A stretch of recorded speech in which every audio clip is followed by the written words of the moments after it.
आजकल का मनुष्य कैसा हो गया है।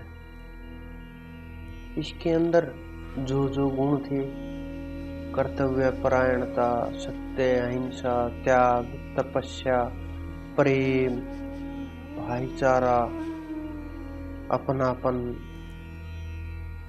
इसके अंदर कहाँ गए ये सारे के सारे गुण? एकदम से समाप्त हो गए। कोई गुण ही नजर नहीं आता। सबके सब के अंदर भरा हुआ है, क्रोध भरा हुआ है, काम भरा हुआ है, दुर्गुण भरे हुए हैं, वह विचार भरा हुआ है, दुराचार भरा हुआ है, पाखंड भरा हुआ है, दंभ भरा हुआ है, अहंकार भरा हुआ है। अंदर से बहुत सी बीमारियां भरी हुई हैं इस प्रकार की, और इतना अपने को ठूस ठूस करके भर लिया है, एक शब्द भी अंदर तक नहीं जाने देते। क्या हालत हो गई है इस संसार की कि जहां देखो वहां लड़ाइयां, जहां देखो वहां युद्ध, जहां देखो वहां अहंकार, सब अपने आप को श्रेष्ठ साबित करने में लगे हुए हैं। अरे ये तो साधारण जीवों की हालत है, गुरुओं की क्या हालत हो गई है। आज उसको वहां से पकड़ लिया, आज उसको वहां से उठा लिया, आज उसने ये कर दिया, आज वो शराब पीता हुआ मिला, आज वो अय्याशी करता। क्या हालत हो गई है ये, क्या चल रहा है? सारा सब कुछ बदल गया है, अहंकार में भर गया है सब कुछ। अपने से श्रेष्ठ कोई नहीं दिखना चाहता, किसी को नहीं देखना, किसी को नहीं मानना। परमात्मा के नाम के ऊपर कितना पाखंड चल रहा है, कितना दिखावा चल रहा है, क्या खेल हो रहा है। आप नजर दौड़ा करके देखिए अपने चारों तरफ, बहुत ही भयपूर्ण माहौल पैदा किया गया है कि वहां जाकर के आपको नरक के अंदर जला दिया जाएगा, वहां तेल के कढ़ाइयों में डाल डाल करके उबाला जाएगा। अरे आज एकादशी है, ये दान कर दो, नहीं तो आपको ये दोष लग जाएगा। क्या खेल चल रहा है ये? आपने समझा है कभी इसको कि एक दूसरे से मिल करके आपके साथ भावनाओं के साथ खेल खेल रहे हैं? भागवत के नाम पर खेल हो रहा है, पाठ के नाम के ऊपर खेल हो रहा है, और किसी के नाम के ऊपर खेल हो रहा है, परमात्मा के नाम के ऊपर खेल हो रहा है। भ्रमित किए जाते हैं, भागम भाग मची हुई है। दुर्गुणों से भरे हुए लोग, वो क्रोध से भरे हुए लोग, अहंकार से भरे हुए लोग, कोई एक प्रश्न कर दे आग उगलने लगते हैं। आग, ये नहीं कि चुप हो जाए, नहीं चुप नहीं होंगे, आग उगलेंगे वो, और कुछ भी बोल देंगे, सीधे मुंह बात नहीं करेंगे, अहंकार नीचे नहीं गिरने देते।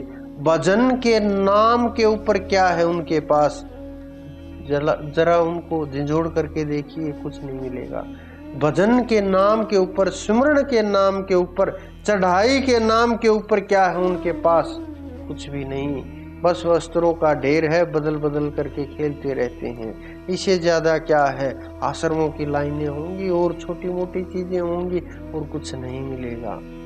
आप चढ़ाई देखोगे तो इस धरती के ऊपर गिने चुने संत मिलेंगे आपको, बड़े तेज अहंकार में बोलते हुए मिल जाएंगे, अरे मैं देवी का भक्त हूँ, धरती के ऊपर सबसे बड़ा मैं ही हूँ। क्या बोल रहे हो आप? आपको समझ आती है क्या ये बातें कि ये बोल क्या रहे हो आप लोग? क्या शब्दों का प्रयोग कर रहे हो?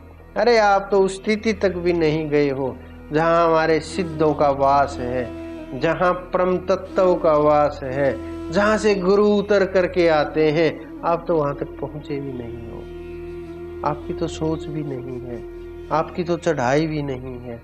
कैसे पहुंच पाओगे आप लोग? बस अहंकार का प्रदर्शन करो अपना कि मैं ये कर सकता हूँ, वो कर सकता हूँ। जो करते हैं वो छटपटाते नहीं, जो करते हैं वो बोलते नहीं।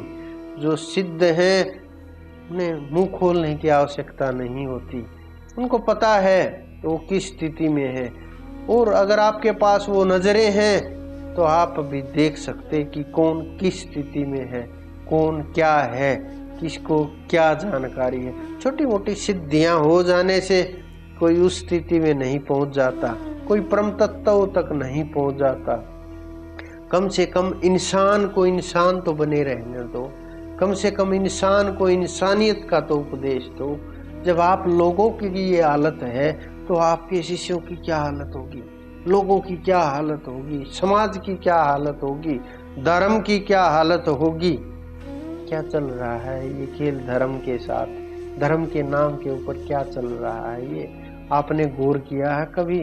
तो आपके अंदर जो ये कमियां छुपी पड़ी हैं, इनको एक एक करके कोशिश कीजिए कि इनके ऊपर काबू पाया जाए, कैसे सुधार किया जाए। तो जब गुरुओं की ये हालत है, जाका गुरु है आंधरा चेला खरा निरंध, कि जो गुरु ही अंधा है तो चेले की क्या हालत होगी। अंधे को अंधा मिला पड़ा काल के फंद। जब अंधे को अंधा, जिसको खुद ही दिखाई नहीं देता, वो दूसरे की आंखें क्या बनेगा, वो दूसरे की आंखें क्या खोलेगा, किस प्रकार से उस मार्ग के ऊपर लेकर के जाएगा। जब रास्ते का ही नहीं पता, वो कैसे उसको उठाएगा। ये हालात हो गए हैं, खुद को भी दिखाई नहीं देता, सामने वाले को भी दिखाई नहीं दे, और दोनों एक जैसे हो जाएं और साथ मिलकर के अहंकार में पुष्ट हो जाएं, हम श्रेष्ठ हैं। वहाँ लड़ाई शब्दों की होती है, वहाँ लड़ाई ज्ञान की होती है, वहाँ लड़ाई प्रेम की होती है, वहाँ लड़ाई अहंकार की नहीं होती। तो आप अपने अंदर भक्ति पैदा कीजिए, अपने अंदर सगुण लाइए, दुर्गुणों को दूर करने का प्रयास कीजिए।